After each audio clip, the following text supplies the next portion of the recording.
Okey, selamat lemai bagi kita semua. Ngarap kita semua gerai and nama-nama lah. So aku kak mengucapkan selamat lemai dengan selamat datang ngagai bala kita webinar tu. Okay, selamat Nama lemai aku bagi kita Cherry semua. hari ngarap kita semua gerai and malam tu lah aku bertajuk resilient in the midst of. So aku kak mengucapkan selamat lemai dengan selamat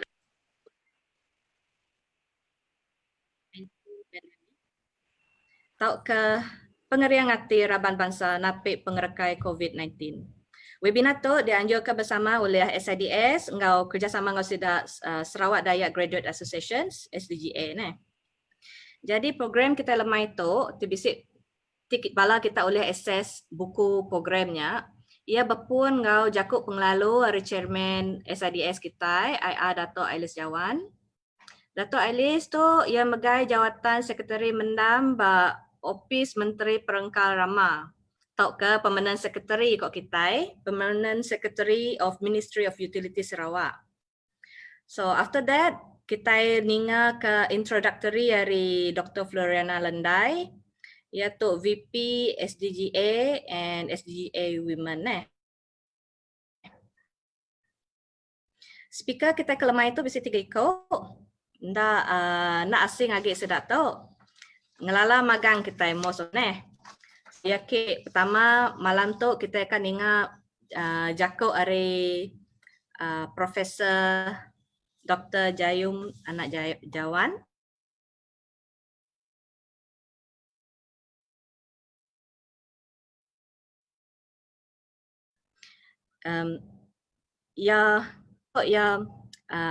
Pemegai kerusi Tan Sri Empiang Chair, Research Chair kita, and yang mega Dean ba Faculty of Humanity, Management and Science ba UPM Campus Bintulu.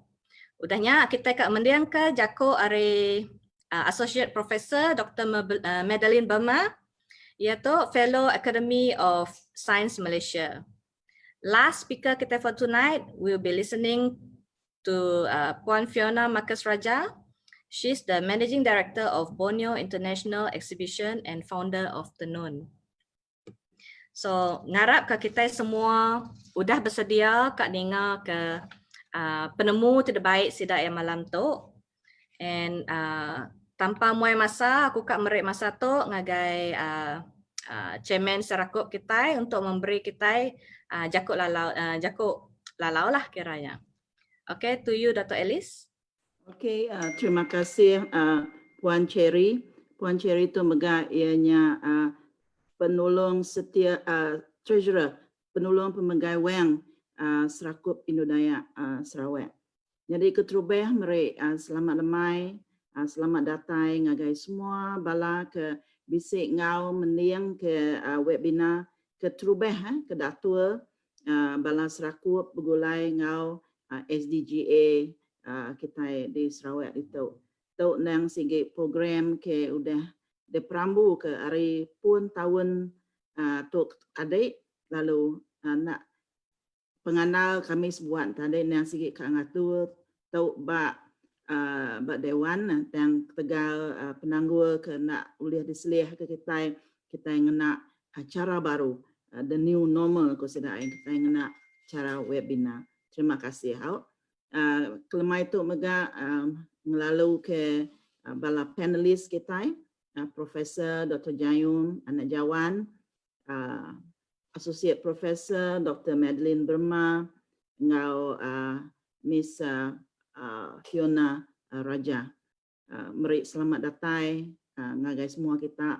Lalu meri besar terima kasih kelega kita aku dah ulih limpang ngau kami berjurai ke penemu ke dalam webinar kita ke lemai tu ianya community resilience in the midst of the COVID-19 pandemic. Jadi 7 Sarakup SIDS ngau SDGA ke ngadu ke program tu ianya keterubah tu nang collaboration kerjasama keterubah ke dadu ke SIDS ngau SDGA Women Division. Program keterubah ke kita nunjuk ke penyerakup penyerakup kita Indu Dayak ngadu ke pengawak cakeh bergulai ngadu ke pengawak. Lalu 7 objektif kita ke ngadu ke taunya bisa 4.7 inya keterubah kena kita explore the challenges and opportunities and share community values in this challenging period. Second, kita promote better understanding of aspects related to community resilience. Thirdly, is to provide motivation and encouragement at this period of time. And the fourth one is to explain several initiatives in the area of community sustainability as a support to the state. So nya 4.7 kita Sarakup ngau SDGA ke ngadu ke program tu.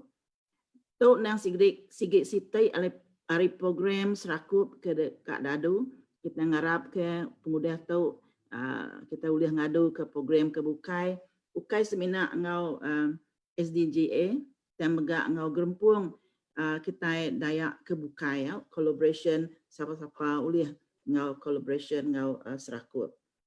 Jadi aku nak pandai jakau je laban kebatian nak kita kat ninga 3 ikut bala panelis kita dan sebedau kita ngangau ke panelis le aku awak aku mic kita berkelala ngau moderator kita ke kelemai tu ianya ia Dr. Fiona Lendai Anak Michael Mulut ia ada di Kuching di tu. Ya, imaganya di Vice President Sarawak Dayak Graduate Association bagi ban hari belabuh hari tahun kemarin ya 2019. Ya graduate dari University Teknologi Malaysia, lalu ya boleh PhD alam environmental engineering, sikut dari engineer kita Indu Iban. Artinya mayu engineer kita Indu Iban dia tahu. Lalu ia dia tu jadi lecturer di Universiti Malaysia Sarawak belabuh hari tahun 2013 Subak. Lalu umpai lama ia megak dituduh ke megai pengawak jadi Deputy Director in the Office of Chancery and International Relations Bak Unimasau, handling matters related to international affairs. So kita beri tanya gaya ke appointment ke berapa bulan tu aja lah. I think during the COVID time ya at that point. So we congratulate you, Dr. Fiona, on this. So I hand over the section to you. Thank you. Okay, thank you so much, Dr. IR Alice Jawan, for the introduction as well as to our MC. So selamat datang ngai balamayu ke bisi dalam ruang webinar kita lemai itu. Pengawak ti tahunnya di landau pemasang kita dalam memaju ke komuniti kita Raban Bangsa Dayak Nintiang Penghidup Maya, the new normal ke dijakuk ke orang maya itu. So jadi ke pengawak tu dikerja kuliah SIDS engkau SDGA. So today we're here to talk about community resilience. Tau ke enti dalam jaku iban ianya dipadah kita pengeriang hati raban bangsa napi pengerekai COVID-19. Okay, so we'd like to first thank you, our participants, for being here. It has definitely, it's an honor for me to be here in this webinar with all the three of you. And today, we are all excited for you to guide us in exploring the challenges, the opportunities, and the shared community values during these unpredictable times. And as we navigate through the war against COVID-19, we believe that the Dayak community in Sarawak can move forward together as a community. Hence, this free Zoom webinar is for us to push for a better status in society, well-being, and to be better socioeconomically. I am Fiona, and I'm here to play a role as your moderator for this evening. Here with me today, we have Prof. Dr. Jayum, Anak, Jawan, Associate Professor Dr. Madeline, Berma, and Miss Fiona, and each of the panelists will be given 20 minutes to do their sharing. So ngagai bala pendengar kita lemai tu, aku minta tolong, minta kerjasama ngagai semua kita dia tu. Nitia atua berjalan pengawal kita ke sari tu. I think the program book has been shared by Alex in the chat. Thank you so much, Alex, for the hard work. So the definitions of community resilience that we have is simple and can be asked with a simple question. How does the community adapt to changes in economy, in policy, or socially, and especially in this midst of pandemic? And as we already know of the pains that we as citizens, not just here locally, but even globally, that we have to go through either directly or indirectly, we're here to look into a different perspective, a brighter side of the matter, because we believe that community resilience is important, and it is also as important that for Dayak people to build a better community resilience. How does that look like to you, your family, your extended family, your community, leaders, and also even our state and country? And how can we be a part of being resilient and become a stronger community as a whole? So this is where this webinar is crucial, because we have already seen a lot of changes and the shift of attention moving online. Maka ke Zoom webinar tu tadi, together with me are experts of poverty, sociopolitics, and important movers and shakers in the world of business and industry. And we look forward to the insights and takeaway, including myself. So at this time, we strongly believe that the issues and problems can be seen as challenges and opportunities. So inclusivity has been part of a resilient community, as what has been highlighted in the Sustainable Development Goals, and part of creating a more sustainable community. So with that, ladies and gentlemen, welcome to SIDS and SDGA's inaugural collaborations for community resilience. Okay, so we got to know Professor Jayum. He is one of the prominent professors in UPM. He has been doing research on Dayak communities and fairer states relations, and I myself is a big fan of you. And as the first elected chairperson of the Tan Sri Empiang Jabut Chair for Dayak Women Studies, we are so fortunate to have you speak on the first of many series. The first of many series of webinars co-organized by SIDS and SDGA. And with that, I would like to introduce our first speaker of the evening, Professor Jayum, with the topic Governance, Navigating Through the Pandemic. Please join me in welcoming him. Over to you, Professor Jayum. Thank you very much, Dr. Fiona Lendai, the moderator for this evening. Yang berbahagia, Dato' Engineer Alice Jawan Empaling, SIDS Chairman, learned panelists, and respected participants. So with the 20 minutes that I'm given, I'm going to dive direct into my topic.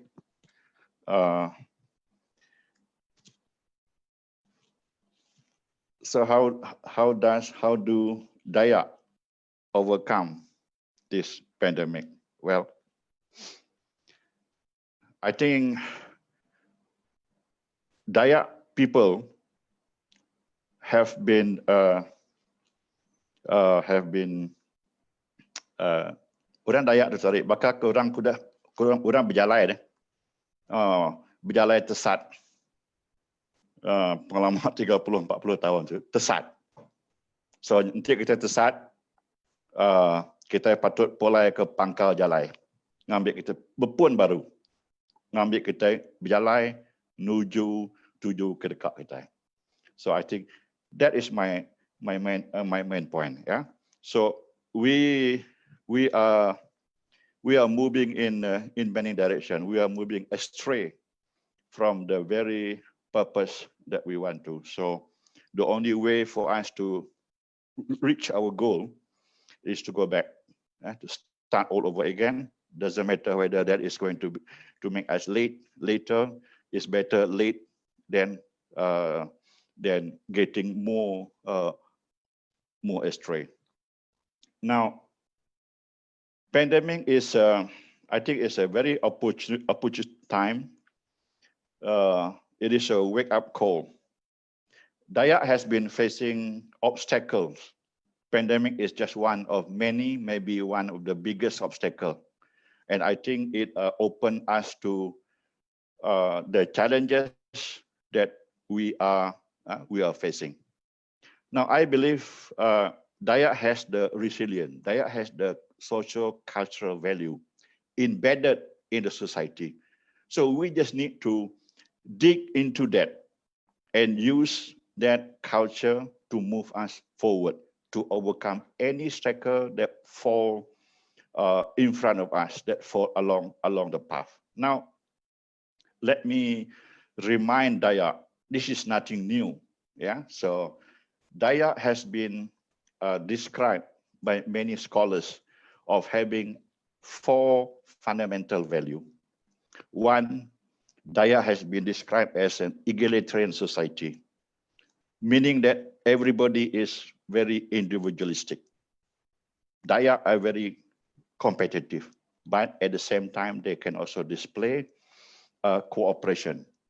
And Dayak practices high individualism.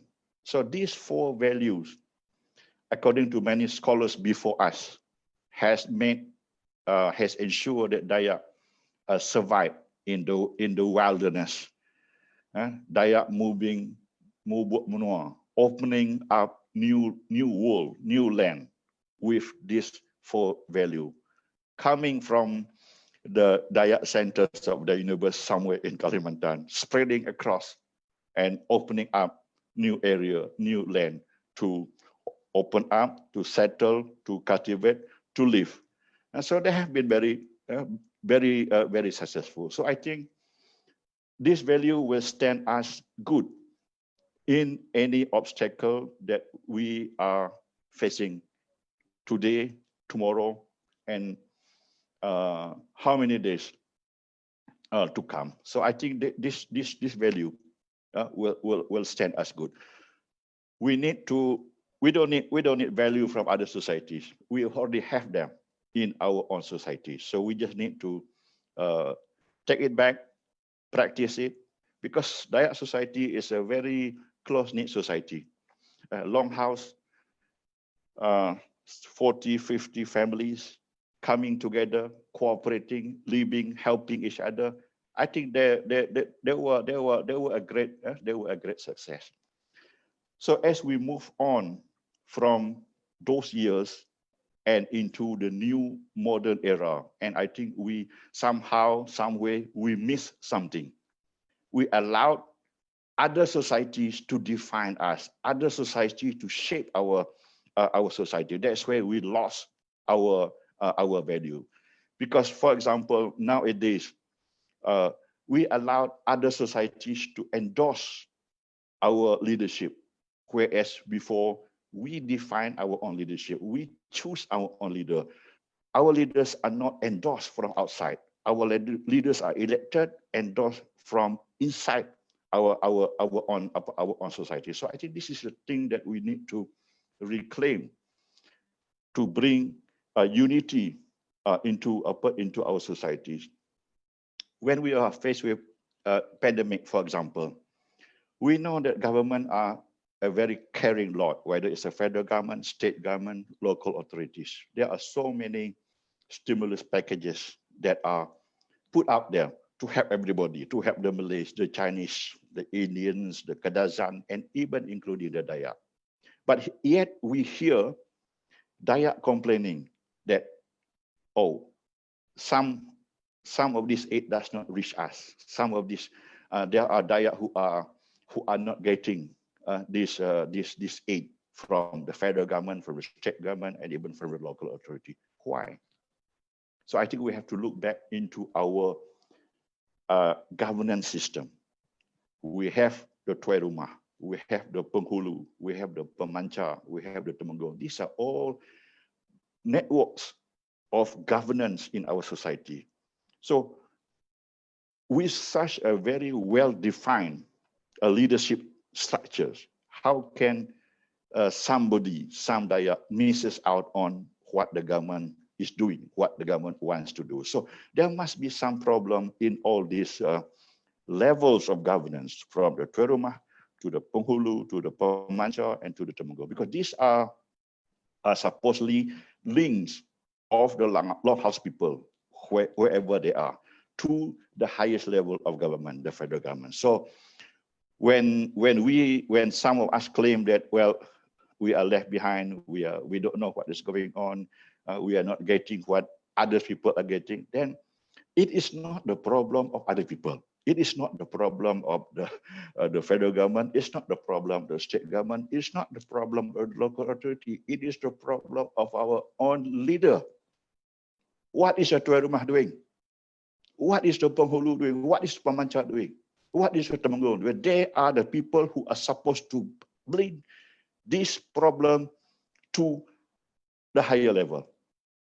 So if somebody is still left behind, if somebody is not getting what they're supposed to be getting from the government, then it is not, we cannot blame anybody. We must blame our own leadership. We must blame our Tuan Rumah. We must blame our Penghulu. We must blame Pemancar.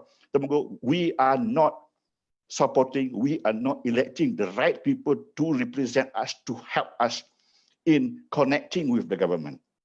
We have to stop. We have to stop blaming other people. We must look into our own. Only then we can move forward. People keep on saying that Iban society are poor, we are left behind. I don't think we are poor. Dayak people are not poor. And I disagree with any Dayak who call Dayak poor. Dayak have a lot of land.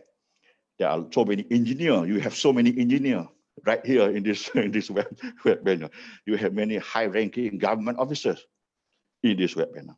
So these are evidence of there's something good that is happening, that the government is doing. There's something good also that the Dayak people have been doing. So we have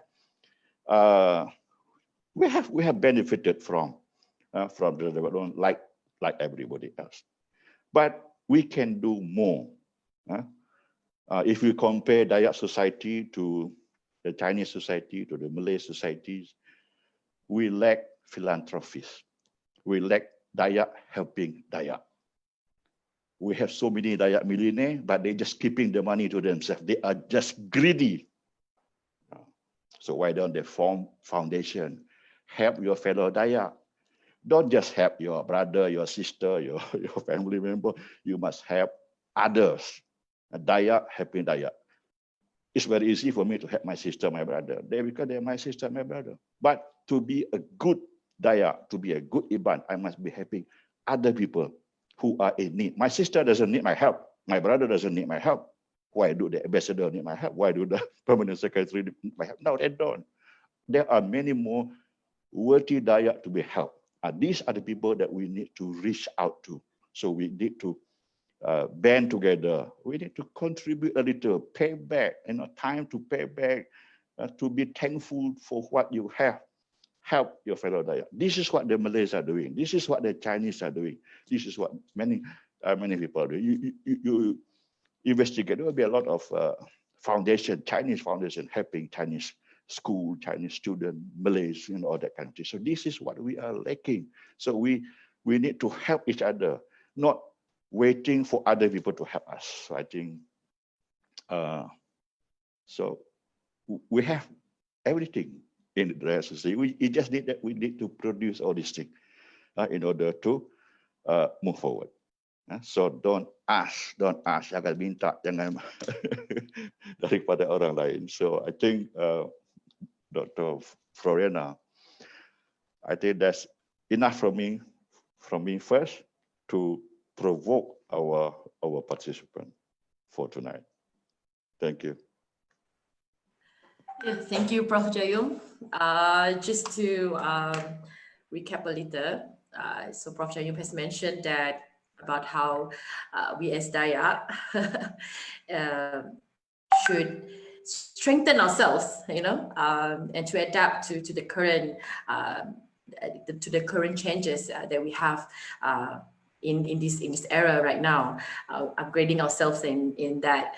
And then the Dayak should definitely leverage on the close-knit society, as he has mentioned that it has been a great success.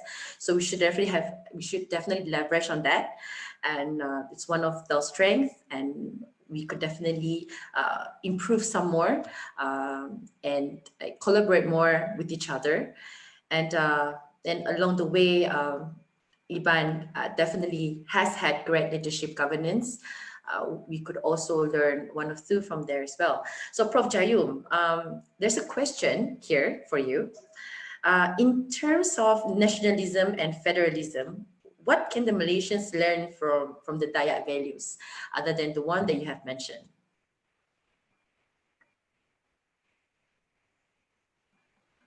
Ninganan, Prof. Jayum. Dayak are a very welcoming people. Dayak is a very generous people. You don't have society in Malaysia that has open house 24/7. You go to any long houses, you are hungry, you will be fed, you will be clothed, you will have place to sleep. You cannot find that among any society in Malaysia, only in the Dayak society. Now, that has been written by Western scholars who wanders in the jungles of Borneo. When they discover long houses, they felt welcome. They were hungry, they were fed. They need a place to sleep. Of course, that you don't sleep on their bed. You sleep on their veranda or on their ruai. So these are a welcoming value, and I think Malaysian can learn this value, especially we are a multiracial societies. There are Malays, there are Chinese, there are Indian, and I think there needs to be some, the Malay call tolak ansur. So there needs to be a cooperation, there needs to be accommodation, there needs to be moderation, because this Malaysia belongs to the Malay, the Chinese, the Indian, the Dayak, and the Kadazan Dusun. Not just any one particular race. Yes, one particular race may be a majority, but 45% minority is not really a minority. It's quite a big. So we need to learn from each other. We need to accommodate each other. We need to give and take. Where we have disagreement, we must agree to disagree, to respect each other's different ways of life, belief system, and also social cultural values. Okay, thank you, Prof. Jayum, for that. There's another questions that we would like to seek for your opinion. With all the I would say challenges that we're facing right now, right? In what way can we as Dayak communities can rise up above this systemic problem? Like if you can't fight the system, you have to play along with the system. But how, in your opinion, in what way can we navigate ourselves to be better and to rise up above this systemic problem? Perhaps you can give a little bit of an opinion on that. Yes, I think the Dayak needs to reorganize their own house. Stop blaming the Malay, the Melanau for people say that they are denying you the opportunity. No, they did not deny you the opportunity. You are not organized, so you have to organize yourself. You want to be respected, you have to respect yourself first. For example, the Dayak house, rumah Dayak. How many? 50 years you can't even raise it up. So what more? Shameful on the Dayak society. A simple thing of just one rumah Dayak, you can organize it for the last 50 years, and still arguing about the matter. There are so many land, there are so many rich Dayak. Forget about that small piece of land just across from RTM. I think, if I'm not mistaken, find a new one. There are plenty of money around. There are plenty of millionaires Dayak there that can come together and create not one, not two, not three, but tens and 20s of rumah Dayak across Sarawak to show that you can organize yourself for a better future. That's really a very interesting point. Reorganizing our home. That's a very strong point. Actually, even SDGA can also take this point and see how we can go about from there. There's another question that we have received. How feasible is the notion of our own election to elect our own council of community leaders? For example, like Temagong, Penghulu, Pemancar for each division. That's why at the outset just now, I mentioned that we must reclaim our own leadership.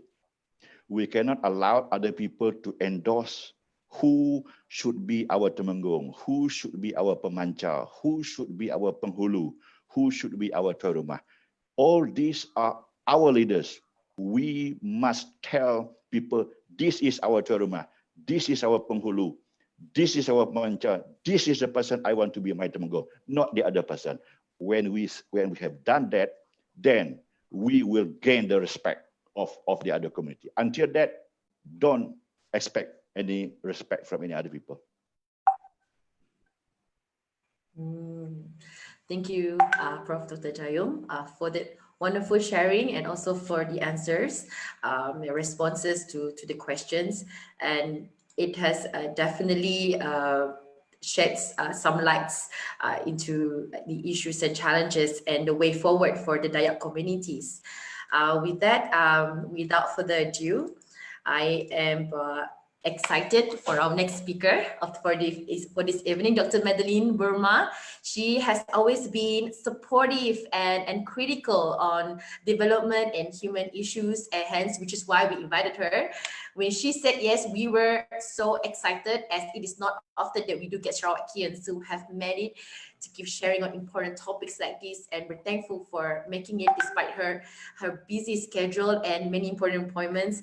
Please welcome her while she shares with us on rebuilding resilient communities and economic environment in Sarawak. The virtual space is yours, Dr. Madeline. Thank you, Chair. First of all, I would like to extend my deep appreciation to Dato' Elise, Chair of SIDS, our Madam MC here, fellow speakers, Prof. Jayum, respected Prof. Jayum, as you have rightly mentioned, he is the cream of all the Dayaks, and yet we seldom give enough respect for Dayak academics or even people of his standing. So it took us a long time to. So I really agree with what Prof. Jayum said. Okay, I've been given 20 minutes. Let me just check. Okay, but please bear with me. Now, what I want to do today is that I have prepared a presentation, and I will speak from an economic perspective. A Sarawakian, Indu Dayak, they were very poor in terms of my Jakut Dayak. Minta ampun, But basically, I have my own views about things that what I want to share with you today. Okay, can we share the slides now first? All right. So what I did was I prepared this title called Rebuilding Resilient Communities, Economic Environment in Sarawak. So I purposely put the bracket and the reader because, as Prof. Jayum has rightly mentioned, we Dayaks have had it. It's not that it is something new to us. So basically what I'm going to discuss today is just to share how the COVID has impacted us from an economic perspective, a socio-economic perspective. Then I will proceed. Okay, can you just move on to the next slide? Continue. Okay, these are the things, the only three things that I'm going to share today. One, the pandemic COVID-19 and its impact on our communities, on business, and on economy. But I will focus more on the communities. And then the second part of my presentation would be, what are the lessons that we can learn from here as a community?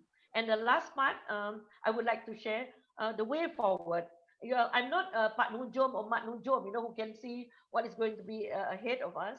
But there are things that I do believe that that based on my some of the little research that we have done right now, the updated version and all the data that we have collected, I think there are things that we can share. Okay, continue. Continue. Next slide, please. Okay. Now, why is COVID something that we have never heard before? We have heard about flu, we have heard about Ebola, we have heard about HIV, chikungunya, and measles. Now, what makes COVID is something so unique, and what it makes it something so different is that this is what we call kadar jangkitan. Yeah? Now, kadar jangkitan COVID, if you notice, no virus, COVID is just one of those no virus. So you can see that it is one of those that we do not have any vaccine. So look at the jangkitan, purposely get all the photos so easy for us to share. So that for everyone that we who had been infected, coronavirus can infect 1.6 to 3.7 people. But the problem is that at the moment, worldwide, there is no vaccine. Now, why is it there is no vaccine? I think the world is too busy doing other things, maybe fighting each other, or I think we're spending too much money on other kind of sickness, making HIV and AIDS, that we forgot that coronavirus has something that really impacted us. Now, what is the impact of coronavirus? Can you move on to the next slide? Move on. Okay, what is the impact of the coronavirus? Two things in terms of economics. Number one, okay, let me just highlight first. What is the impact of coronavirus? You see, when we don't have what we call a vaccine for coronavirus, so coronavirus you need to stop the spread of coronavirus. That's why it is called a pandemic and not an epidemic. I'm not a medical person, but epidemic means it is confined to an area. Pandemic means it can go beyond your area, it goes global. So there was a lot of issues that we have been discussing about how the pandemic has affected almost everyone. Nobody is spared from this pandemic. Now, in terms of economics, what does it do? Okay, when the pandemic spread, so in order to stop the pandemic from spreading, so there are one most important thing that needs to be done, that is to stop any kind of activities that involve high density. There's a lot of people involved. No, a lot of people are involved. So that means in economics, two things. One, production. Two, consumption. Production means you cannot go and work. Because, like, for example, if you look in the kilang, there's a lot of people, there will be high density. So stop anything that has high, where people will meet and congregate to do production. In terms of consumption, people like me, I'm so used to having going to mama store and everything. Suddenly it says, no, you cannot do consumption. So there was total lockdown. Now, this is where the economic impact of the lockdown and how it will affect our community. Okay. Now, there was a study being done by DOSM, Department of Statistics, about 16,000 respondents. So this is the first part of the effect. So many, due to the lockdown, if you remember MCO, due to the MCO, this is what affects most is actually, I purposely put the agriculture there because actually they are also services. So the ones that is most affected are actually services in the food business. But Sabah Sarawak, we are not really affected in terms of the food business because, warung and things like that, or restaurants and things like that. But we are most affected in the agriculture sector. So what happened is that in the agriculture sector, if you look at what happened, so all the responses, one, they work from home, half paid leave, unpaid leave, lost their job, number of working hours has been reduced, number of working hours has been increased. Some people don't have impact. So if you look at the agriculture sector, I mean, I'm using Malaysia as a whole, but it does reflect what is happening in our country. So you notice that is where the Dayaks are, where the Bumiputras are. Many of us are in the agriculture and plantation. So that's where the plantation, we may not be that much affected as compared to those in the in Peninsula, because not many of us do have huge plantations like you know, the big multinationals here, like the IOI, all those big companies, where all the foreign workers are working. But you see that there's a lot of, oh, what happened now? Okay. Now, secondly, in terms of farming, that's where our people are. What happened is that the number of working hours has been reduced. And the last one, they are part of the fishing and everything. So you can see that to a certain extent, what happened is that the data clearly shows that people who are most affected by this COVID are not, you see, COVID does not have the same impact for everyone.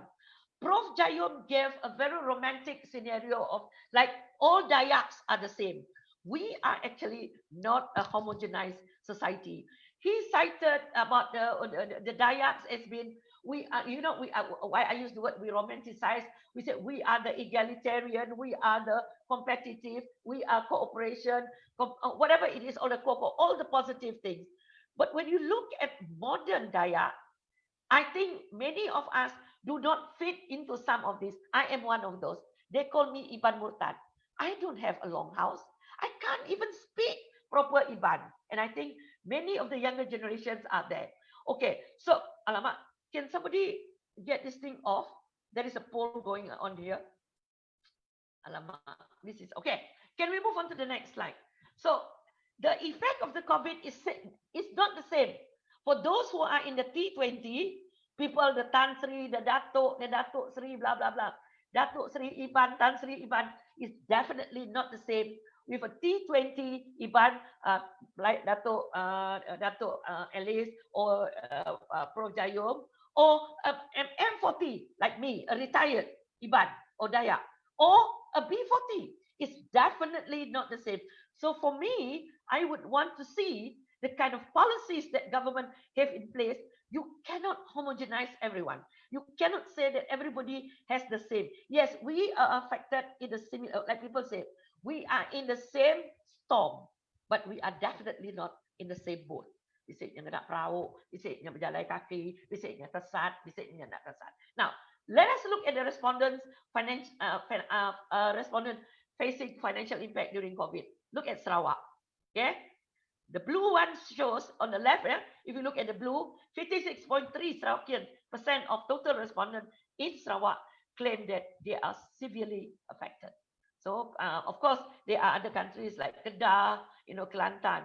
So, as compared to maybe Wilayah Persekutuan or other states. So, meaning to say, our community, Sarawak as a whole, this is published data. I'm not worried about it. In case there's some people who think that I am creating data, no, this is just an interpretation. You can get this from Department of Statistics. Okay, so it is clear that financially our communities are very much affected. So can you imagine the B40? And worse is we call them the B2%, the most bottom 2%. They are what in Malay they call them the papa kedana. I consider them what we call merinsak. Sidak sige amai merinsak. That's the word. Bukan miskin. Ayo. So the two of us, we need to meet up at San Bakute.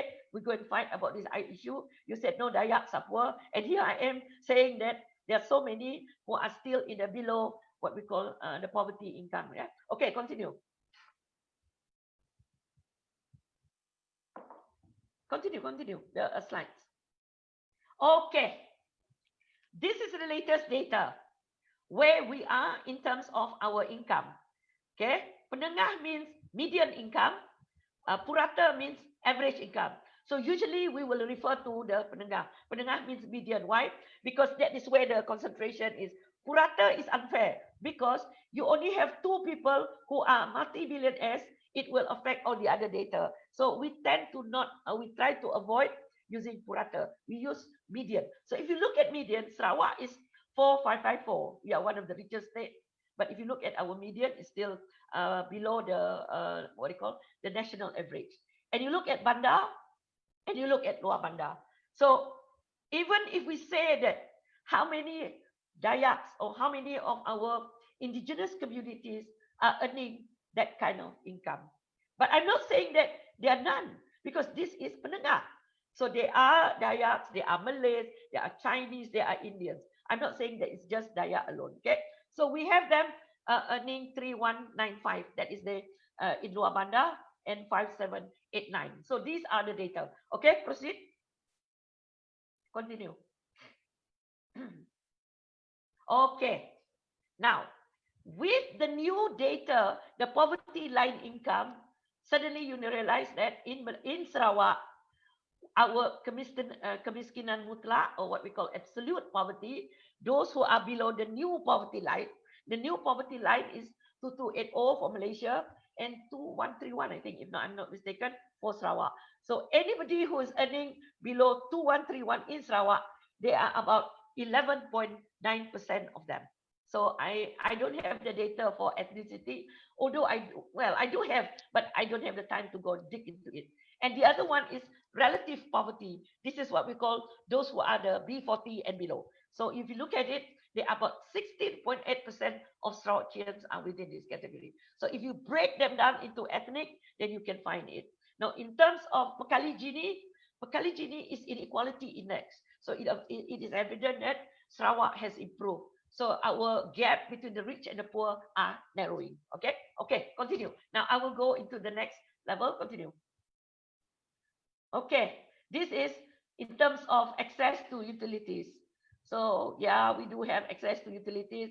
I think this is where Dato' Alice, you really need to help in terms of the kutipan sampah, which is not your area. But we have bekalan air pipe di luar bandar 68%, and in terms of bekalan elektrik, it's already 90. Air is 66, and bekalan elektrik is 99.3%. So that's why poverty has many faces. It is not only about income. Poverty, what we call pelbagai wajah. You know, it's about access to resources, access to opportunities, you know, and then your trajectory of life. You know, if you are born in a Dayak, your next level will be, are you going to become a millionaire? Are you going to become a top civil servant? Or if you become a Dayak, a chance is that you become another farmer, or you become another fisherman, or you become another one. Kalau those who are in what we call M40 or the B40 category. As Jayum, Prof. Jayum has really mentioned, we cannot pinpoint our figures at other communities and say these are the people who put us where we are. As Prof. Jayum also, I totally agree with him. The government has a lot of resources. A lot of what you call. If you look at all the bantuan, you name it. I think Malaysia is one of the most resources to assist the poor. Now, how do we utilize the resources? How do we have access to the resources? And what does the community do? Jayum was looking at the leaders. I am trying to look at the community itself. This is what I'm going to focus on. Okay, I have a few more slides. Continue. Continue. Okay, who are the poor now? With the new COVID, we have new poor people. The poorest of the poor, as I said, it's Marinsa. The others are the ones who are working, but their income is not sufficient. And we also have people who are working by themselves, who work, they don't have employer. They are the self-employed, they are the poor, and also people who are managing small businesses. So the poor are no longer like what we used to, what we call the typical one. They work in the farming, or they are not educated, or blah blah blah. I have so many of my graduate students who are now unemployed. They are what we call the new poor. We have the new rich. We also have the new poor. Okay. Alamak, this always seems to be popping up. Okay, can continue. Continue. Okay, what lessons did we learn from the COVID? Number one, it is the first health and economic crisis, but it is not going to be the last. So we must remember that we must be prepared for a new kind of crisis. It may be health related, it may be environmental related. So we as a society, we must prepare ourselves. Number two, we cannot use the old strategy of dishing out income. Temu merik aja, and go and advertise and show, giving our rural communities satu kampit beras, dua minyak. It was all over Facebook, but I will not go into that. It's not only in our community. We must be thankful for those help. for the food basket and everything. But we need new strategies on how to make our community resilient, to be sustainable. So if anything happens, we don't have to rely so much on the government. We don't have to rely so much on orang bukai. We don't have to rely so much on our neighbor, so that we as a community, we can build our own resilience. So that's number two. The need for new strategies to address new crises. We cannot use the old strategies, dishing out. We spend 290 billion in Malaysia for the fiscal stimulus package. Now the next question is, after after August, moratorium finish, and maybe they may extend, what is going to happen to our community? What is going to happen? Is there going to be any more dish out, handing out of money? So we must be prepared. Policy response, it cannot just be economics. I do agree with Prof. Jayum. You need to have good governance. You need to have economics. You need to have social. We need to look into health. We need to look into the environment where our community lives.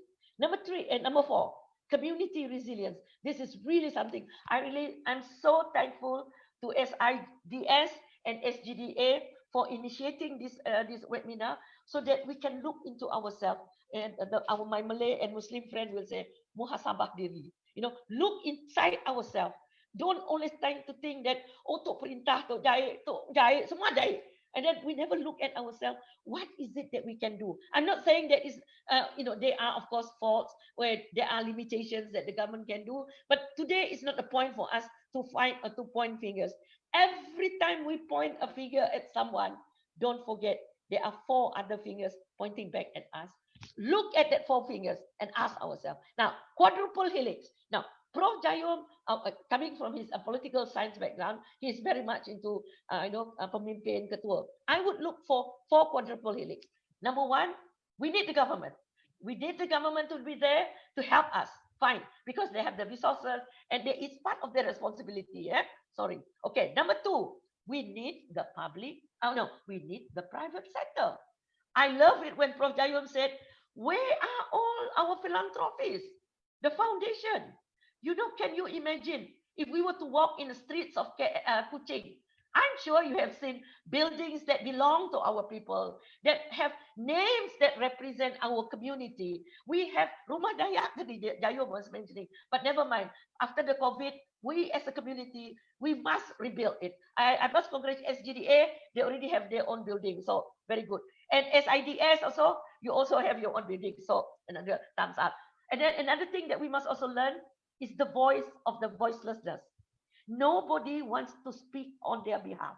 There are people only speak on their behalf during election time, because they are only important during the election.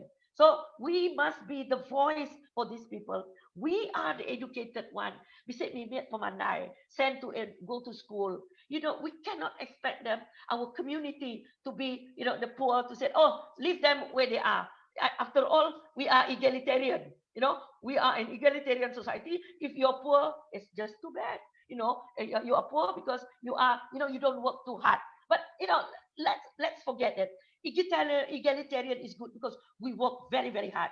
Jayum, I, Dr. Rusia, we are working in Semenanjung. We know what it takes and how difficult it is for us to fight for our own. I'm not saying that we are being discriminated, but it is not easy when you are a minority. So please bear in mind, you have to work hard. If people work 4 hours, you have to work 8 hours. And there is nothing new to Hidayah. We go to the field early in the morning and we are the last to come back, when you go to the farm. Okay, the last one that I would like to highlight today is we must develop our assets. I'm not talking about asset as duit. What is it? Physical asset. Our people must have houses. Our people must have something to represent them. Not when I do my poverty study, when I look left, I look right. What do I see? Slums. And this is where the Dayaks are. What I want is, I am happy if we have millionaires, trillionaires. I do not know. We must create more Dayaks to get out of the B40. We need them to go to M40. We need them to go to the T20 or even the T1%. If you can do that, why not? But we as a community, we must support. Kita bantu, and I don't know, Prof. Jayum did it very well just now. Kita bantu kita lah, something like that. Number 2, You need to have the money. Our people must have financial literacy. Dr. Ellis, I think this is one thing that you can look into as IDS, including SGDA. Go into financial literacy. There is so many. AKPK is doing it. It's not I'm saying that we do not know that, but majority of our people need tersimpan, need kumayroong passive income, need kumayroong investment. Nang kita itu nak semua simpan nang sige pocket. Dia dah biar. Okay, so that kind of thing. We need financial assets. We need to develop our own resources. We need to even have our, the Muslims, the Malays have their own wakaf. Jayum mentioned about foundation. That is something that we should look into, so that in the new millennium, I'm sure the government may want to support us. Look at SIDS. They work very, very hard. They got their chair. So don't blame them for getting the chair. So they work very hard.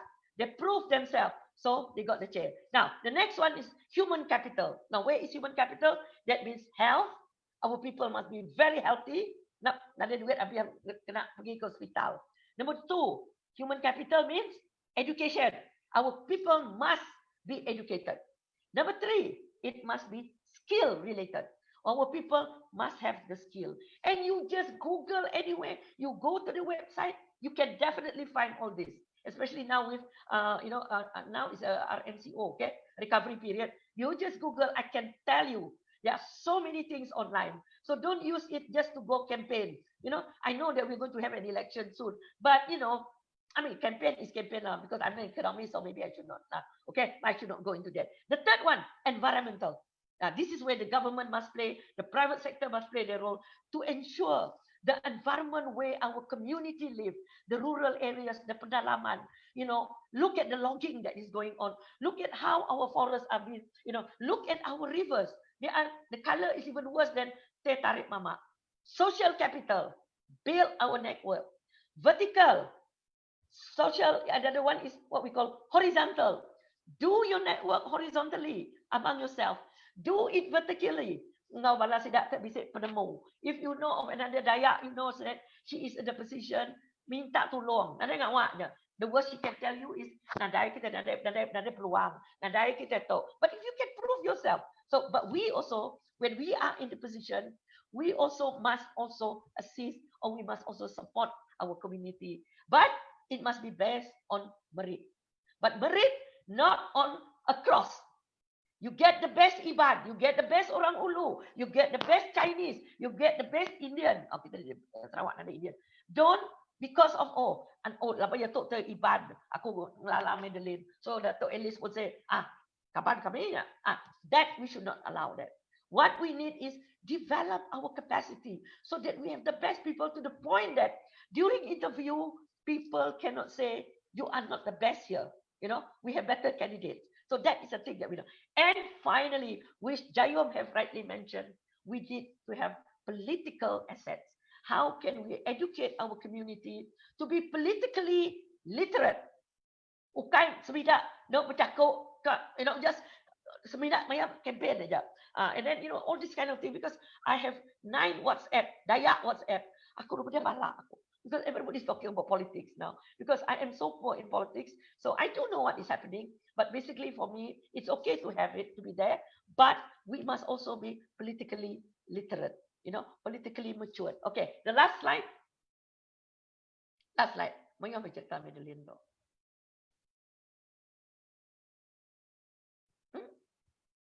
We can't do it. That my last slide. Nanti boleh? Lessons learned. The last one. Nanti again. Okay, maybe I didn't send it to you. Let's assume that's. Oh, I'm lost.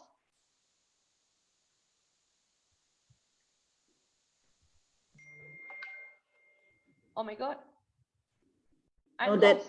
Dr. Madeline, that was your last slide. Yeah, okay. So I think that I will conclude there because I think I have problem now. Zoom, I've been kicked out of Zoom, so I need to log in again. So maybe No, you are still here. We can still see you. How come you can see me but I can't see you all? Okay, now that's the screen. I think busy orang kacau. But blaming others. So basically, that is what I'm sharing today, Dato', our moderator. Okay, what the COVID has taught us Yes, there are economic implications, but the last slide was really very important we must have lessons learned, and at the same time, how can we build our resilience as a society? We need to build our resilience at 4 levels. 1, individually. Number 2, as a society. Number 3, as a Sarawakian. And 4th, as a Malaysian. So we as a community, we need to be part of the bigger picture. So thank you very much. Thank you so much, Dr. Madeline. It gives us so much energy to the webinar. So allow me to summarize first before we proceed with some of the questions that we have from the floor. So Dr. Madeline mentioned about how impact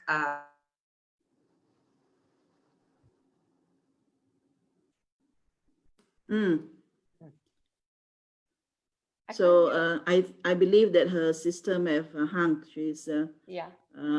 But nevertheless, Can we just move presentation. Yeah, your presentation is very good. There are some questions that were raised in the. Maybe we look at some of the questions. Okay. If Dr. you Elias, look- if I may suggest, can we just move on to the next speaker, Laban? Okay. My system is unstable. I'm so afraid that I can't join the next speaker. I want to listen Okay, to her first, all right. and then ask a Okay, question to me, then. okay? All right. I think we have lost Dr. Florina. hi. I'm back. You're back. Okay, all right. You're back. I'm back. Hi. Okay, so Dr. Madeline wanted to move to the next speaker. Okay, all right. So maybe for Dr. Madeline, I can proceed with the questions that from the floor. So they mentioned about on the preparation on how can we actually prepare ourselves in this new normal, and what sort of strategy would you propose to counter this? In a way of in another way, they were asking how do we build our own resilience when there is an obvious lack of resources or perhaps opportunities right now? Yeah. Do you want me to answer, or I'm going to move to the next speaker first? Because I'm very worried about my system. It's very unstable. Okay, perhaps you can answer this question first. Okay, sure. Yeah. I have to Dengar agree tadi with Prof. Dr. Madeline Okay. soalanku. Yes. Okay.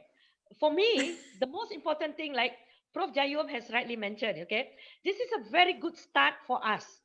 This is a time for us to what we call berkumpul baru as a community. We need to sit down. We need to initiate something. We cannot use the same old way that we used to do, where we have that. You remember the international that seminar that we used to do every year or every how many years, which was organized by the state. Let the state continue with that, but now let the community, like what SIDS and SGDA is doing, we empower our community. Let us sit down, create our own forum, create our own platform. Let's work out what is right for us.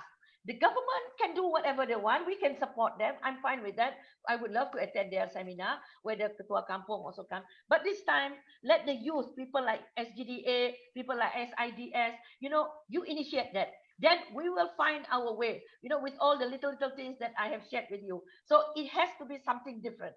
You cannot solve an ongoing problem using an old solution. We really need to redo things, think differently, and not only get out of the box, get out of all the things that has tied our community down. So maybe Prof. Jayum later can join in sharing his thoughts on that. Yeah. Okay. Okay. Basically, unlearn what we know and relearn what the new methods. Yeah, in a way. Okay. Since we are out of time, okay, I will put on hold some of the questions. We will move on to Fiona. Hi, Fiona. Hello. Hi. Hi. Hi. I can't see you. All right. SIDS and SDGA for having me here. So Dr. Flo and I will be doing a dialogue. Fiona, your mic, Fiona. Can you hear me? Okay, yes, this is clear. Yes, hi. Yeah. All right, so we're going to listen to our next speaker, Fiona Marcus Raja. She has specifically requested that we're going to have a little dialogue between us. So the topic that we have given Fiona is about building up resilient community during the opportunities in crisis, okay, or finding the opportunities in crisis. And Fiona is a strong-willed entrepreneur and innovator, a mother of three, and has ventured into business ever since she was 22 years old, making her equipped with 10 years of business and consultancy experience, knowing the coaching industries well, especially in tourism and definitely in other industries as well. So Fiona, I'll go straight to the first question for you. Okay. Many businesses have to resort to wage cutting or worse, downsizing. So being in the event management industry together with tourism, I'm sure, including yourself, you must have been hit hard by the pandemic. And having your first-hand experience, how do you ensure that your business can sustain and remain resilient in the event of, even before this pandemic over, we have another pandemic coming to hit us? Yeah, over to you, Fiona. I guess in situations like this, we've been having our discussion about how do we stay relevant. This pandemic is, I think, a wake-up call for many. Most important is really looking into our strategy. So we spent a lot of time during the last few months discussing among our partners and collaborators on how are we moving forward. We've got all our events cancelled for the whole year, but we cannot say that we will not do business anymore. A lot of companies lost, they had to downsize, of course, but moving into a new sector. So I think it's just really understanding who your new target market is. How do you remain relevant today? Going online, digitalizing is one. People are starting to do online conferences. Like today, we're finally doing the webinar online, which was supposed to be a conference this year. Yeah. Can you hear me? So perhaps you can share with us on the ecosystem of your business right now, and how does your businesses respond to the changing needs, and perhaps you can highlight on the coping strategies that you consider when dealing with business failures or uncertainties, and perhaps have you considered recharting your business directions to sustain for a couple of months after the pandemic? So we've basically changed our business strategy with all our companies. Initially, trade shows that were supposed to happen has been cancelled. We're looking into 2022 because next year may not be relevant. It may be too soon to have our exhibitions going on. Initially, we were supposed to open a bigger restaurant. Now, everything with all the social distancing, we've decided to change the whole operational. And also our marketing strategy has changed. Everything now is mostly online on social media. Engagement is key. And then also to understand that our team and our team of employees now have to learn to be multitasking in what they do. It's no longer a special skill set that they have and they must only do that. They have to learn to adapt to whatever is needed now in the market. What is the new trend? How can they be of value add to the business?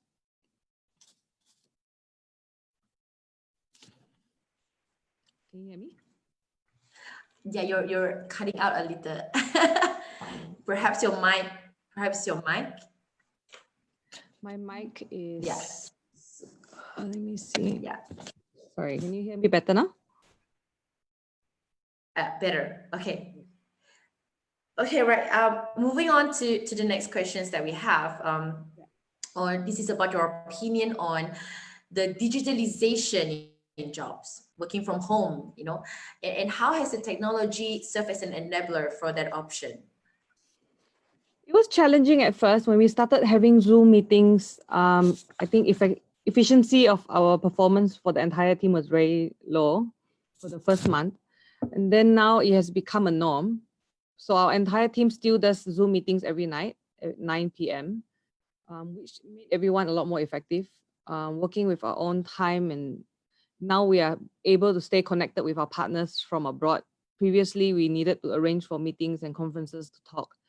I think that it has changed the way we used to think that things were not possible. Things have become a lot more, we used to think that it's very hard to work from home, but now it has become a norm that it's a lot more effective that we work from home. And we save a lot of time rushing to work. Yeah. Hello? Hello. Can you hear me? Yeah. Okay. Perhaps you can touch on how has this digitalization or working from home has created perhaps a different type of job opportunities for people.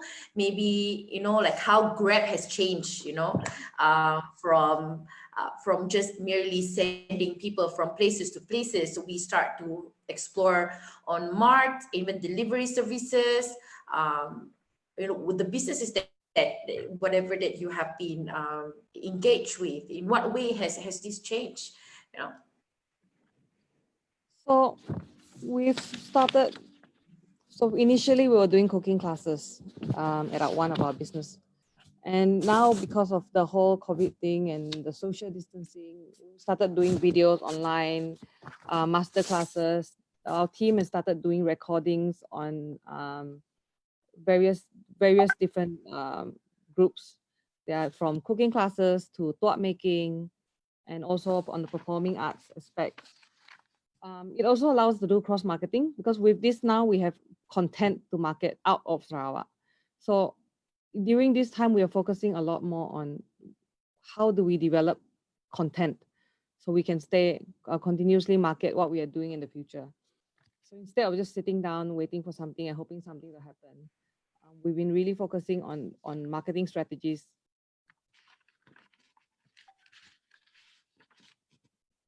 Also the marketing strategies. Perhaps you can share a little bit on how the marketing strategies has changed before the pandemic and currently, like how has it changed? Previously, we always Maybe there's certain things that you probably can share with our viewers. Perhaps they're still stuck and can't see the way forward. Perhaps you can share with them on how to move forward on their businesses instead of giving up entirely on whatever they have. How can they innovate? How can they innovate the way they conduct businesses? Because based on the statistics that you can see nowadays, that most of the businesses they close straight away, and then probably feeling stuck again. And how do they go about? So I guess our viewers are probably curious. Okay, how do I improve my marketing strategies? Yeah, Fiona, over to you. Sorry, I'm really nervous. But so I think what happened is we really need to relook into what you've always wanted to do. I think this is a good time to reflect on, you know, what have I always wanted to do for the business. I've always wanted, a lot of people became cooks online, started baking from home. Many people started going on, always wanted to develop websites, but they never had the time to do it. I've seen many companies now having e-commerce platform. Social media has made Facebook Live an in thing now. Everyone shops online. It's a very good engagement platform. You see a lot more creative people coming out with great products that you've never thought about. I think that business sales online has grown so much because everyone spends a lot of time online since the MCO started. That really opened up a world of opportunities for entrepreneurs. You are finally able to reach the entire world, because everyone's eyes were literally on the computer and on the phone. I think that to remain relevant would really mean understanding who your target market is, to really understand what the need of the market is. Everyone started selling sanitizers when the MCO started. Now everyone's selling creative face masks. And I think there's no right and wrong in business, just that you just need to know what is your target market. If you love to bake, then you should continue baking and look into how can you use all these social media platforms like Facebook and Instagram to promote your business. I see a lot more people coming out with really, really great power banks, which is localized. They've got all these nice thumb drives that I've always wanted to get, but could never find them. Everything seems more available now, seeing that everyone's posting up things online every single day. Yeah. And then also people are doing classes online. So cooking videos online has become a very big thing.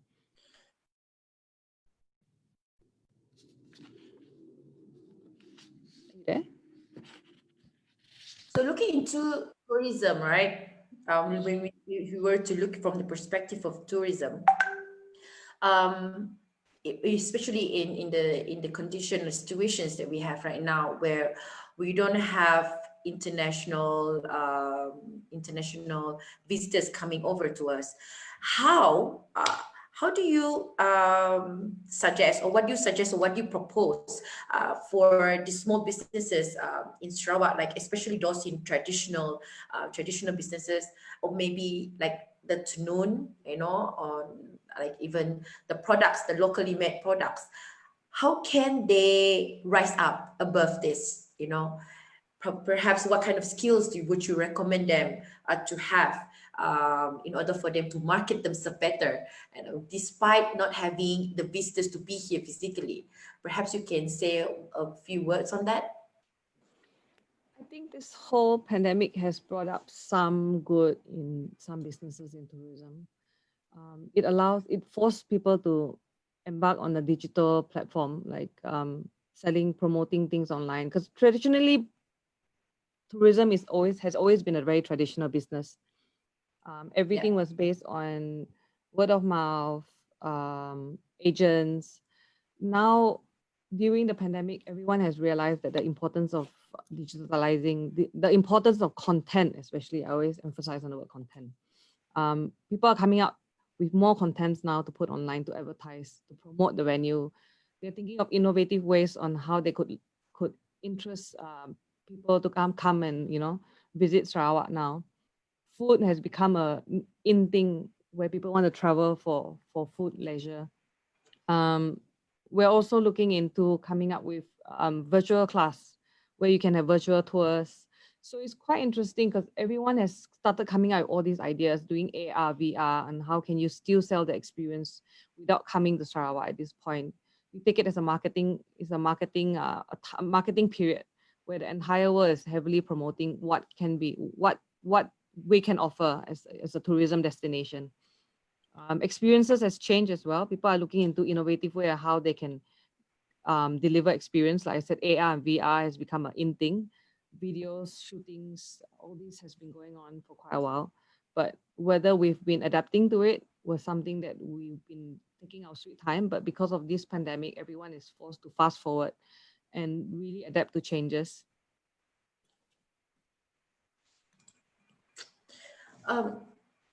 Yeah, I second that too. There is another questions that we would like to ask you, is that which agency do you think, and what sort of support and assistance do you think that our communities, specifically the Dayak communities, can have in order for them to improve from whatever they have right now? Which agency or support from the government, the private sectors, even NGOs like ourselves, right? How can we assist them better? I think that idea of I have to agree with what Dr. Jayum and Dr. Berma said just now on opportunities if Dayak could come together, especially during this time. It's interesting when he brought up about how Dayaks are generally generous and kind. He gave an example of the longhouses. If they go hungry, they will feed, like in Barrio when we went back. We literally didn't need to bring money at all, I think. Because every house we went to were inviting us for dinner and lunch. But I think that's the hospitality of Dayaks. We have all these associations like BCCI and we have SDGA. We are always here to help and assist. We have a lot of prospects and good connection with the government where they've, like for example, the Sarawak Convention Bureau just came out with incentive programs for conferences that are coming up, for the next 2-3 years. Sarawak Tourism Board has come up with some marketing campaigns. From a tourism perspective, this is what I understand, but I believe that there are a lot of other agencies out there available that you could reach out to figure out and see what kind of opportunities are available. So I think that that's where the associations come in. In this way, we can facilitate and assist our fellow Dayak members. Okay, I have one really interesting questions here for you from the floor. Someone asked, why is it, in your opinion, okay, why are the Dayak still couldn't get a grip on entrepreneurship, and how can we encourage entrepreneurship in our community today? Because if you look to the Dayak communities, when we talk about future, they will only talk about being employed by someone, you know, or working for the government, right? This is their mentality, right? So how can we encourage them to see themselves as a job creator instead of a job seeker? That's really quite challenging to answer. But I always believe that it is part of a process of mentoring and growing up together. I think as a community, it's a lot. People feel afraid of venturing into business, the idea of being in business. Because I think a lot of people lack of guidance. That's where associations like SDGA comes in, you know. I think that's where all associations come in to help boost and help encourage the community and to provide a platform, you know, of guidance. If there was, like I said just now, if there's any facilitation by the government agency, talks, you know, conferences, this way we will usually be able to share and connect with our members.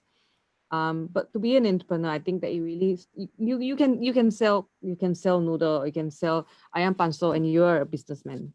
So I don't think that being is taking up for the first initial step to be an entrepreneur. I think that's the thing that we should be looking forward to, not about how big a business is, but taking steps on moving towards being independent.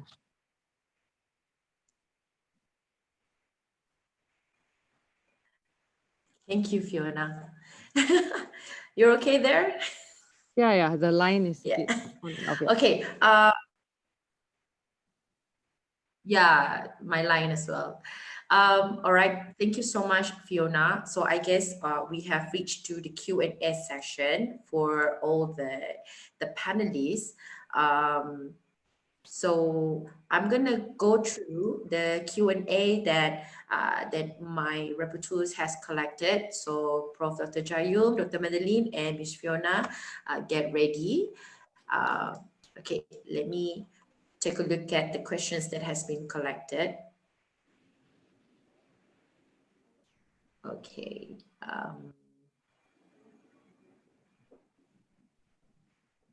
For Dr. Madeline, there are a few questions that has been asked. I think this is in Facebook. Inyebut, Maya, aku nga bala kaban belayan nganjong food basket ke kampung, aku mendak dua itik senario. Okay, bisnis kedak tangan ti bantuannya untuk the next one. Lapai segi nak gawak ketegal yang nadai hati kat gawak. Bisnis kedak madah yang udah nak perlu laban yang udah oleh gawak. Pelabak aku, kita tu perlu empower bala sidak as Dayak knowledgeable group by all means in helping their children education and job opportunities.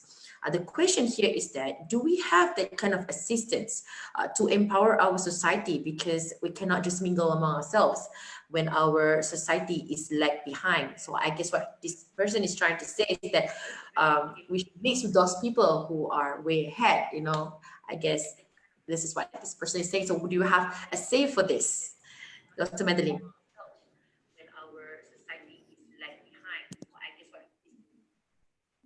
Okay, I can't catch the second, you know, while they Dr. were Madeline? distributing food.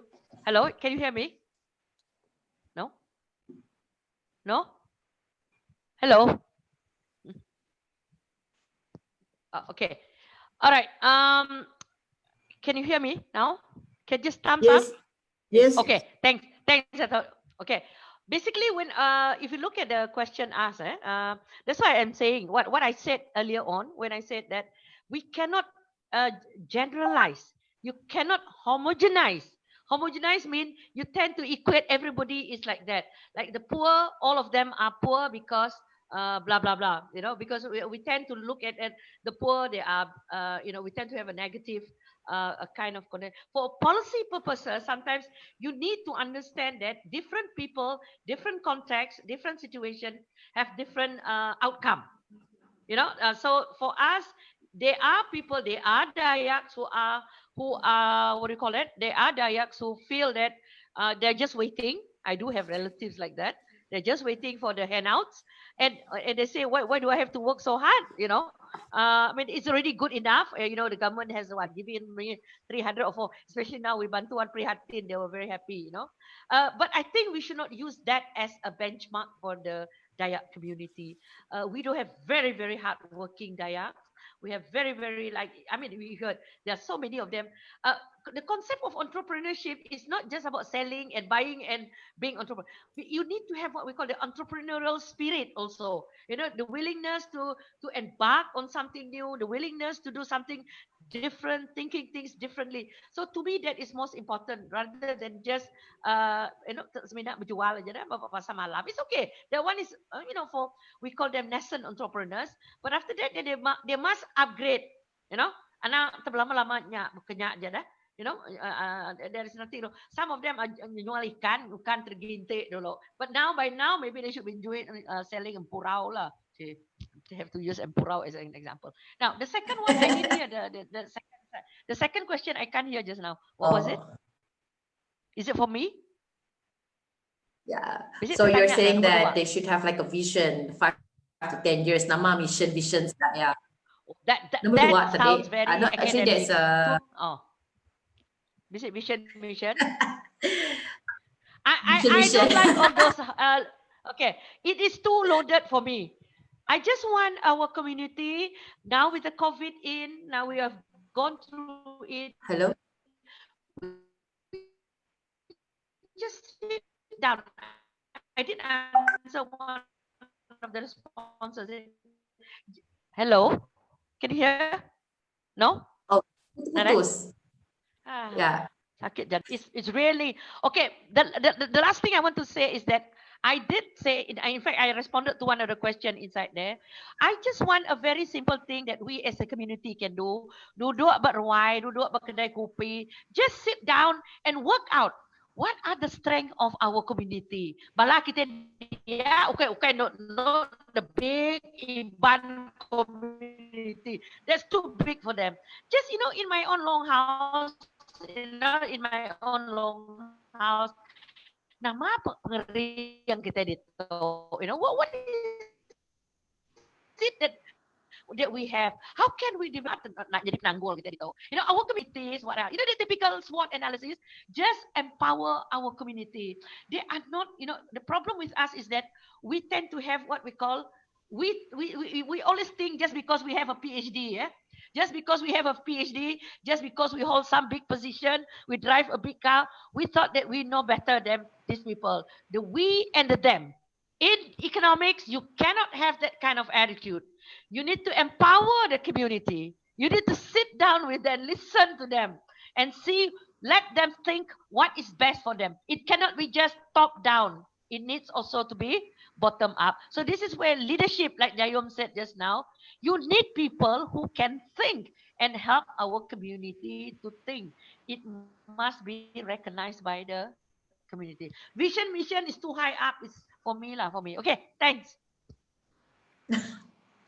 Okay, thank you so much, Dr. Madeline. This is a question from Prof. Dr. Jayum. Okay, I hope this is not too academic. This person is saying, so earlier you mentioned that the Dayak leaders not doing their job and successful Dayak millionaires lack of philanthropies. What is the suggestion to mitigate those issues? Well, the Dayak people themselves are to be blamed. Because when we talk about leaders, Dayak politicians, who put these people up, who elected them? It is you and me. So if the people who we elect to represent us do not speak for us, do not do things for us, then it is not the fault of that members of parliament or members of the state assembly. It is my fault. It is your fault. We have put up the wrong people. We have elected the wrong people. We elected people who after getting elected work for themselves, work for their family, work for their wife, work for their children. They should be working for you. They should be working for me. That is the kind of politician, Dayak politician that we need. Not Dayak politician working for themselves, for their families, and for their relatives. So if you want to work for your relative, your friends, your wife, go into business. Nobody is going to complain. Nobody is going to criticize you. But if you want to become members of parliament, if you want to become members of the state assembly, you want to become ministers, then you are working for the people. Though people are not working for you. Get that into your thick head. That's what I can say. So we are the problem. Because every time we go, we elect the same people. We say that these people are not representing us. These people are not doing enough for us. Then we send them back again and again and again. So who is at fault? I am at fault. You are at fault. The voters, the Dayak voters are at fault. So it is high time you think who can work for you, who will work for you. Now elect that people. Don't make a mistake. Because if you make a mistake it's not once in 5 years. After you vote doesn't mean that you cannot bring him down if he doesn't perform. You know, electing a representative doesn't mean that you do it only once every 5 years. Even after you have elected him, there are ways and means to bring him down, to get him to leave his post. That's what democracy is all about. It is not just putting a cross once every 5 years. You have to play a part every day to tell your representative what is it that you want, not him telling you what you want. So that's one point that I get there. Elect those who will work with you. Okay, that's very good. Work for you. Work for you. Work together. Everybody work together. No, okay. I think, I guess that working together, I think we have to all work together collaboratively. Not just, I think probably the leaders, yes, they do have what is to lead us, but as for us, we also have to do our parts. I guess I can see that both have parts. But there's a question here for all the panelists. In your experience, okay, for all the panelists, in your experience, what has been the most unexpected examples of resilience shown by our communities here in Sarawak, especially during this pandemic?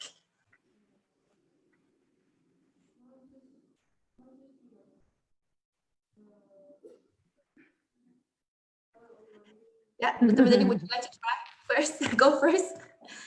Maybe we can, instead of like, I guess what we're trying to see is that what are the goods that we can see, you know, from in terms of the resiliency, the resilience of our community in this pandemic, you know, the one that you can see that that can inspire people like, hey, you know what? Yeah, regardless of whatever it is, we have this happening, and this is a positive thing that is going on within our community. So maybe one of you can start with to share your opinion on this. Yeah, the Dayak people are very compassionate, very, very patient.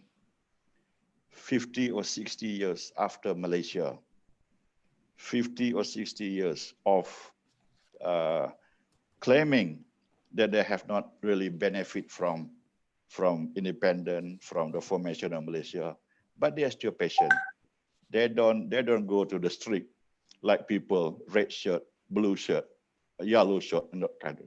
You don't see that. So they are most patient people. But I tell the the people who runs the government, Dayak's patience has also its limit also.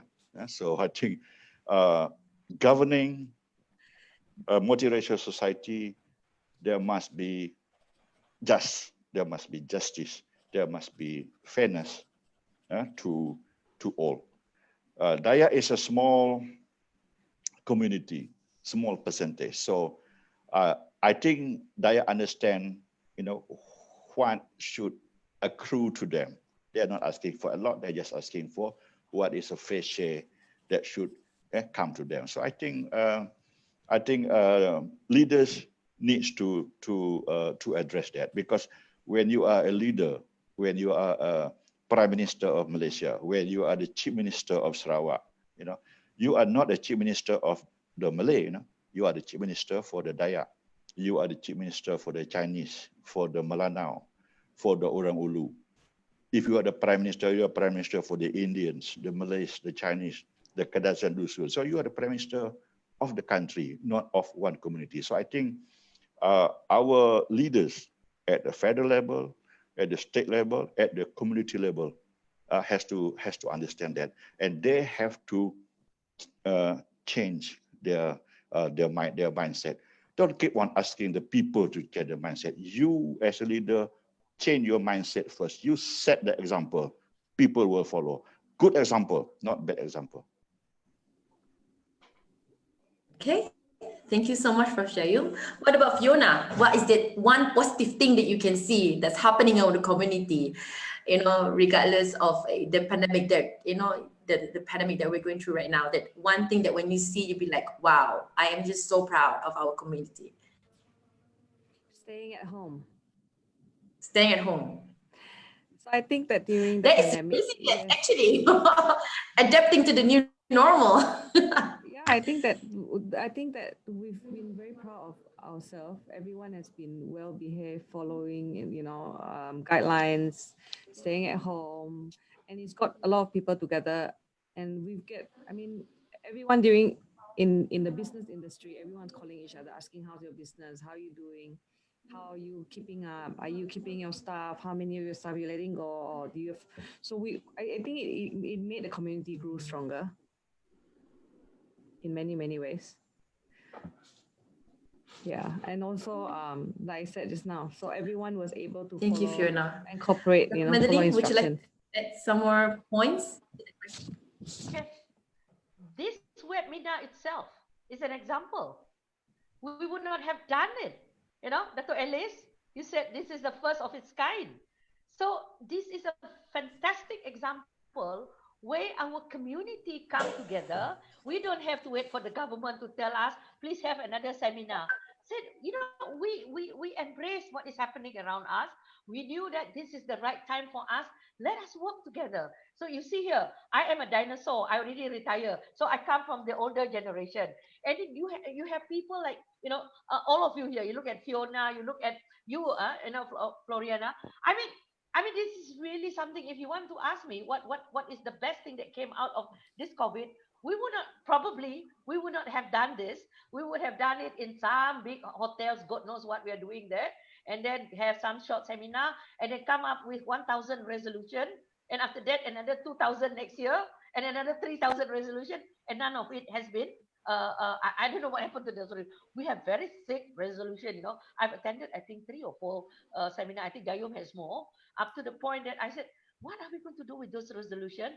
We come to the point we became the laughing stock of other communities. But today, look at the things. We have polls being done just now. We have our people commenting there. Brave.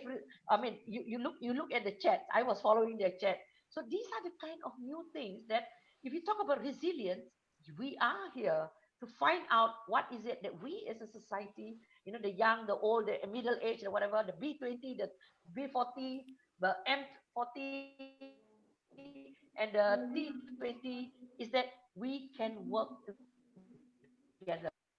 And that we just need to have that.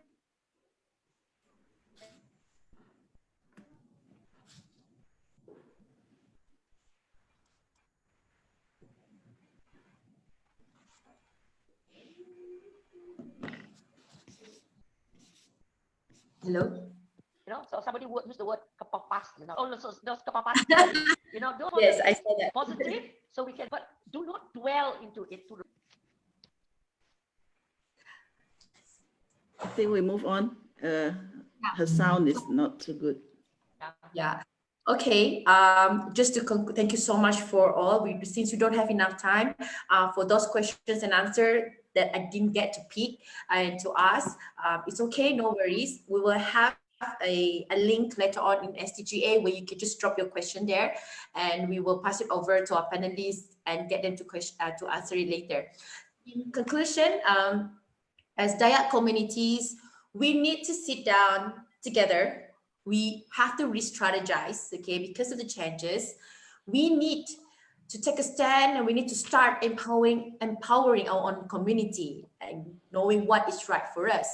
So regardless of the government's initiatives, we as communities must have our own initiatives. So Anak tak duduk their job, we have to do our part. And how do we move forward? Look at the communities that we have right now. We have to agree that change is inevitable instead of sitting down and complaining and seeing it as a thing to stop us. We should view it as an opportunities. So change warrants everyone to look and do things differently, such as the webinar that we have today. So we also need to see our community as strength. You know, perhaps we can do our own analysis again on empowering the community. And with that, I would like to personally thank all the panelists for your time and your comments. I have learned a lot also. I'm deeply humbled by the things that I have learned from you. And thank you so much, Dr. Ellis, for this opportunity. Over to you, Dr. Ellis. Okay, all right. Thank you, Dr. Florina, and thank you to our panelists. But to conclude, I just want to say on behalf of SIDS, some statements that are appropriate at this end point. One of the things that under Sarakup and when we collaborate with SDGA is we ask ourselves, the women, how can we make a difference? What do we need to do? It is no point to ask the other person what they have to do. So we sat down, a group of us, with our dynamic young women from SDGA, and I asked the question, how can we make a difference? And of course, everybody worries about the financial part of the whole thing. And my comment at that time was, do not worry, we have the fund. That was also our statement from Sarakup. So when we talk about how do we make a difference, making a difference, I normally use the word MAD, M-A-D, making a difference. And one of the things that we need to do is definitely women empowerment. That is very important. And because of this women empowerment, the need for it, that is why Sarakup, we put up this proposal, which is, we have this chair already, which is the Tan Sri Impiang Jabu chair, which is held at UPM. And of course, Prof. Jayum is the first shareholder because we insisted that when we offered it to UPM, we must have a Dayak sitting on the chair. And that chair that we have is, it has its 4 objectives. And what this webinar is just one of its objective also, is that it must, it provides training for our women, for our Dayak women at all levels, not only here in Kuching, because of the COVID pandemic, we are doing it using webinar. I believe that all our members are grouping together to listen to this seminar. And we are going to provide various training also to our women to equip themselves, to equip them to be entrepreneur, to equip them as leaders, to equip them in many other fields that is necessary. We are talking about what do we lack. So if we lack it, we will provide the necessary training, the necessary mentoring. Secondly, this Tan Sri Impiang Jabu chair, it will provide education opportunities. It is going to provide scholarship to our Dayak children who are, of course, they have to study, they have to do research on women's studies. And we have very few takers. So with this opportunity, I am encouraging our Dayak children. We are all parents here. Some of you might be students. So come up, with this thesis proposal that relates to Dayak women studies. Because when we want to empower women, when we want to develop, when we look ahead, we need to know where we are today. What is our standing today? Where are we? Only when we know where we are, then we can have strategies how we move forward. We might have to leapfrog. We don't have the luxury of slow walk. I might do slow walk because I have knee problem, but the rest of you can leapfrog and jump, and I will be guiding you from behind. That is one way. Thirdly, as I mentioned, all these studies, education opportunities with research. So this chair provides for research in Dayak women in various fields, whether it's economic, leadership, agriculture, anything. You study women, Dayak women, we assist you. That is the key word. And one of the program that we are going to provide or support is we talk about all of these entrepreneur opportunities, but our Dayak women, our rural Dayak women, our general, I mean, we're not talking about the urban Dayak women, everybody else. What do you know about entrepreneurship? How can we help you? So Sarakup is going to set up an entrepreneur incubator at our Rumah SIDS, which is at Tabuan Tranquility here. So that will be an opportunity to help you. You have something to sell, you let us know. A website will be created. And we are also collaborating with Unimas, their IT department under Dr. Sarah and Jennifer, I believe, two of our Sarakup children who are working in lecturers in Unimas to assist us. So these are the way that Sarakup is going. We're talking about, yes, Dayak women children, please give back, pay back, or contribute to the development of the community. Now is our time to contribute. So we are seeking your assistance, all of you, your children, your grandchildren, please volunteer. All right. And then when we look at Sarakup, we are talking about a group of women, and our statement or our slogan now is one voice, one Sarakup.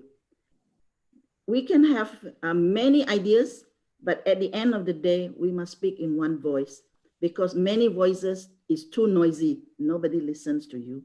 So as a Dayak community, we must also have one voice. We cannot have too many voices. It become noise, when too many. So we must focus, we must prioritize.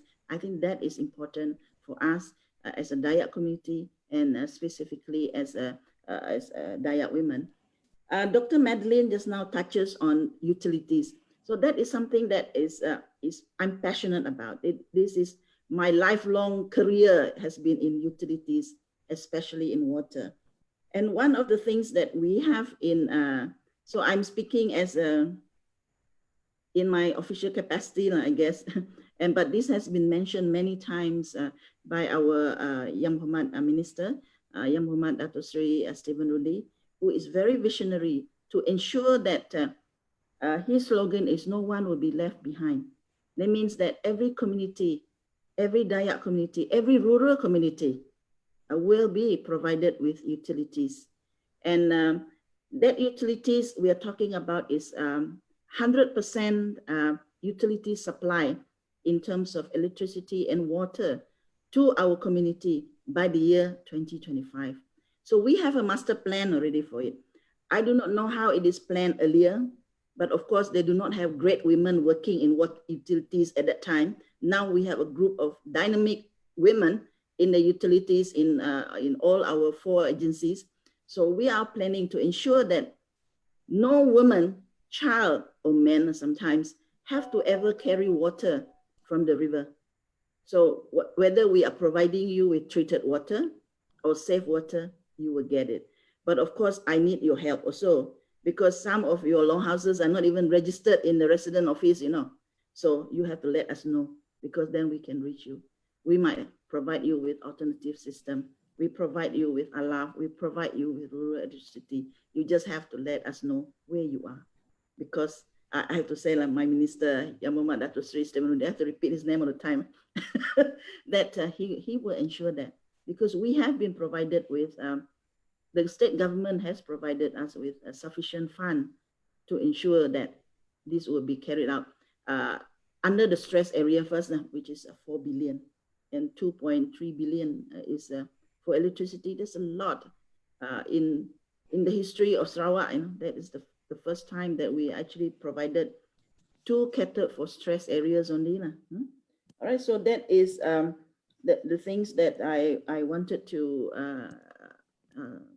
summarize in here, to say that Sarakup, SIDS, and we will work with SDGA, because these are graduate Dayak.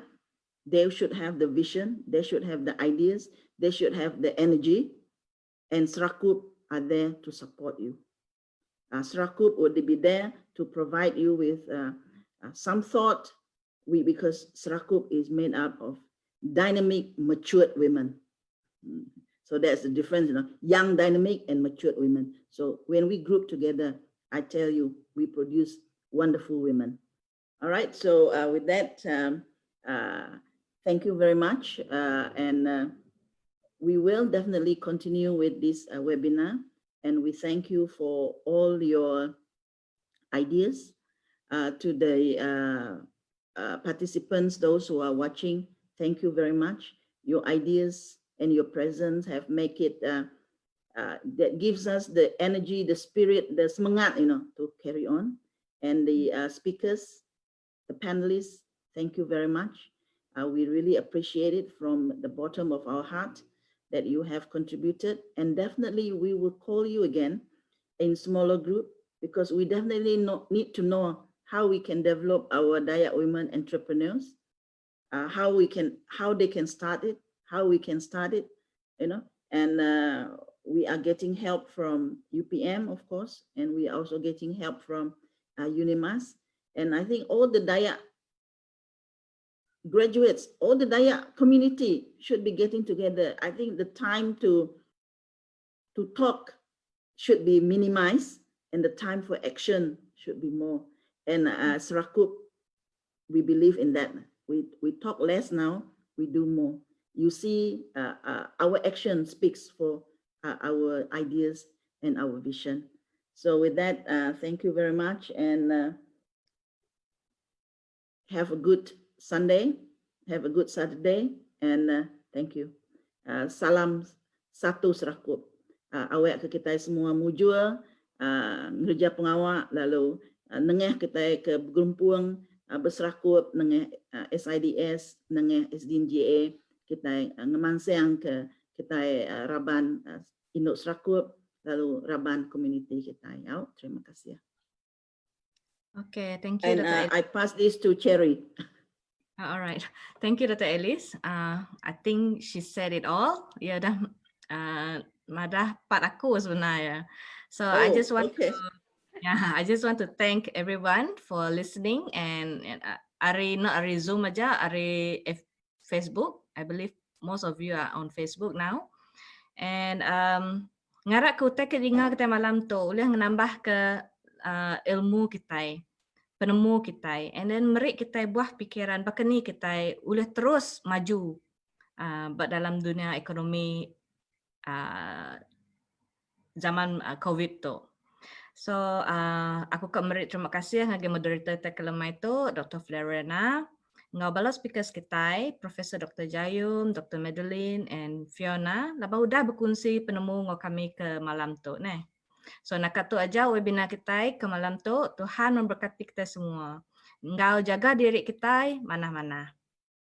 Sebenarnya aku ngundur ke diri, anak nak ingat kita bisik lepas kita live tu lagi bisik form survey-nya lagi isi kita, and then that is for our future webinar, I guess. So anak lupa isi, and read lah bahkan ni kami organize webinar tu out. Selamat malam. Selamat malam. Thank you.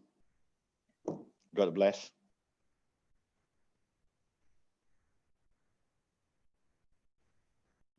Thank you, everyone. Thank you. Very good. Thank you, Dr. Alice, for organizing. Hi, Fiona. Must visit Hi. your